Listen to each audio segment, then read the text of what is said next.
ভারতে বসে শেখ হাসিনা নানা ষড়যন্ত্র করছেন, আর এর অংশ হিসেবেই পোশাক খাতে অস্থিরতা বলে অভিযোগ করেছেন বিএনপি মহাসচিব মির্জা ফখরুল ইসলাম আলমগীর। দুপুরে নয়াপল্টনে সংবাদ সম্মেলনে তিনি আরও বলেন, দেশ সংস্কারে নেওয়া উদ্যোগ ইতিবাচক, তবে এই কাজ দ্রুত শেষ করে নির্বাচন দিতে হবে।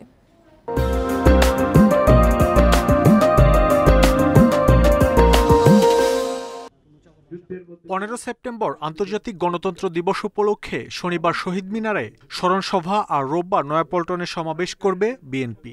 এ নিয়ে কেন্দ্রীয় কার্যালয়ে মতবিনিময় সভা, গণতন্ত্রের সমাবেশ অনুষ্ঠিত হবে, র্যালি হবে। পরে সংবাদ সম্মেলনে মির্জা ফখরুলের অভিযোগ, এখনও প্রশাসন সহ নানা জায়গায় বসে আছে আওয়ামী লীগের দোসররা। পোশাক শিল্প সহ নানা খাতে ষড়যন্ত্র করছে তারাই। পতিত ফ্যাসিবাদ হাসিনা বিদেশে ভারতবর্ষে আশ্রয় নিয়েছেন এবং সেখান থেকে যে অপপ্রচার চালানো হচ্ছে আপনার এই বাংলাদেশ সম্পর্কে, মানুষের সম্পর্কে, এই অপপ্রচারগুলো কখনোই গ্রহণযোগ্য হতে পারে না। শিল্পক্ষেত্রে আপনার একটা অস্থিরতা সৃষ্টি করার চেষ্টা করা হচ্ছে। কোনো ব্যক্তি কোনোভাবেই বাংলাদেশের অর্জিত যে আপনার সাফল্য সেটাকে বিনষ্ট করতে না পারে। বিশেষ করে বিএনপির নেতাকর্মীরা যে যেখানে আছি, আমরা যেন সর্বাত্মক সহযোগিতা করতে থাকি।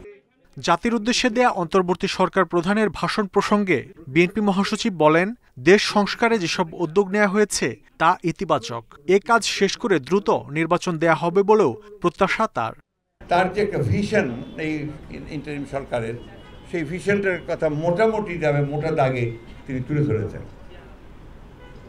এখানে আমি মনে করি যে আমরা সংস্কারের কথা সবাই বলেছি, সংস্কার প্রয়োজন সেটা আমরা বলেছি, কারণ গণতন্ত্রকে একেবারে ধ্বংস করে ফেলেছিল। তারা কাজ করছেন, এই কাজ করার সময় সুযোগ সবই তাদেরকে দেওয়ার জন্য আমরা প্রতিশ্রুতিবদ্ধ এবং আমরা আশা করি যে তারা যথাশীঘ্র সম্ভব স্বল্প সময়ের মধ্যে আপনার তাদের এই কাজগুলো শেষ করে তারা নির্বাচনের দিকে যাবে।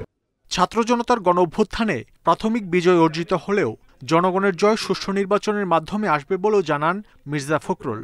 তারা জনগণের আশা আকাঙ্ক্ষার প্রতিফলন তারা ঘটাবে। মাহমুদ শরীফ, ইন্ডিপেন্ডেন্ট নিউজ, ঢাকা।